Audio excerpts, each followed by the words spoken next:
দুপুর দুপুর বেরিয়ে পড়েছি নীলষষ্ঠীর বলে, সেই গঙ্গায় যাব বলে সেই জন্যে চলে এসেছি। আর তোমাদের সাথে সেই ভিডিওটাও শেয়ার করলাম। গঙ্গাঘাটে কত লোকজন দেখছো, আর সবে জোয়ার এসছে, সেই জন্যে নামছিলাম না, একটু পরে নামবো। আর সাথে ভীষণ পানা ছিল, নোংরাও ছিল, কচুরি পানা আর কি।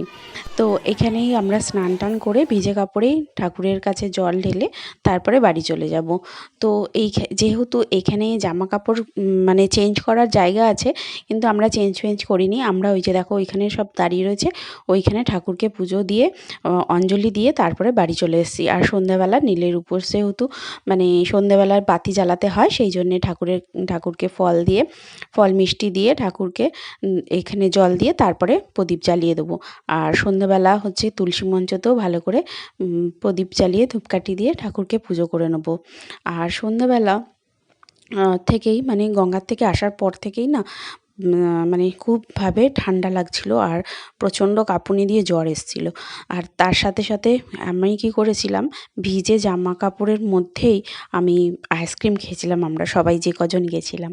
তো যাই হোক, আইসক্রিম খাওয়াতেই মনে হয় বেশি ঠান্ডা গরমে শরীরটা খারাপ হয়েছে। তো আজকে যেহেতু শনিবার, ভয়েস ওভারটা দিচ্ছি, একটু ঠিক আছি এখন বিকেলের দিকে। তো দুদিনের ভিডিও তোমাদেরকে একসাথে পোস্ট করলাম, কারণ অল্প অল্প করে ভিডিও করেছিলাম, শরীর খারাপের জন্য বেশি কিছু করে উঠতে দেখাতে তোমাদেরকে পারিনি। সেই জন্য দুদিনের ভিডিও, শুক্রবার আর শনিবারের দুদিনের ভিডিওটা তোমাদের সাথে শেয়ার করলাম। দেখো ঠাকুরকে যেটুকুন পেরেছি দিয়ে পুজো দিয়ে ঠাকুরের কাছে মনস্কামনা বলে, ঠাকুর সবাইকে যেন ভালো রাখে, আর নিজেদের বাচ্চা কেন, সবার বাচ্চাদেরকেও যেন ঠাকুর ভালো রাখে, এই প্রার্থনা করলাম। যাই হোক, করে টোরে এবার রেস্ট নিয়েছি, আর কোনো ভিডিও করা হয়নি। এটা শনিবার দিনকার ভিডিও, যেহেতু রাত্রের দিকে ভীষণভাবে জ্বর এসেছিলো, উঠতে পারছিলাম না।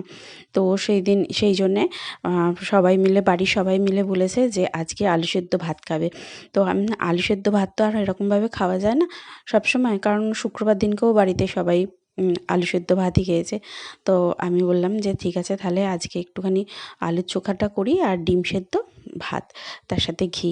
তো ওই যে তুলাইপঞ্জি চাল তোমাদের সাথে একবার শেয়ার করেছিলাম, সেই চালটা ছিল। তো ওটা দিয়েই ভালো করে গরম গরম ভাত করেছি, ঘি আর আলুর চোখা আর ডিম সেদ্ধ। দারুণ খাওয়াটা হয়েছিল বন্ধুরা।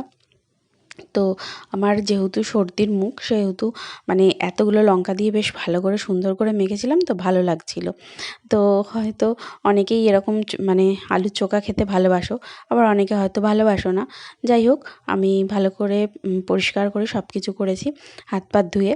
তো হাত দিয়ে যেহেতু মেখেছি, যেহেতু অনেকেই হয়তো মানে হয়ে যাবে, কিন্তু আসল খাওয়া হচ্ছে হাত দিয়েই, তাই না? চামচ দিয়ে যতই যাই বলো না কেন, আসল খাওয়া হাত দিয়ে শান্তি করে মাটিতে বসে, এইটাই হচ্ছে আসল খাওয়া। তো যাই হোক, এখন তো পায়ের কারণে অনেকেই বুঝতে পারে না, আমার বাড়িতে কাকিমারাই বুঝতে পারে না, কাকিমা শাশুড়ি এরাই বুঝতে পারে না। তো যাই হোক, তো ভিডিওটা এখানেই শেষ করব বন্ধুরা। খাবারটা কীরকম লাগলো বলো, লোভনীয় না? তো ভিডিওটা যদি ভালো লেগে থাকে, লাইক শেয়ার কমেন্ট করে সাবস্ক্রাইব করে পাশে থেকো। আজকের মতন এখানেই শেষ করলাম। সবাই ভালো থেকো, সুস্থ থেকো এই গরমে। টাটা।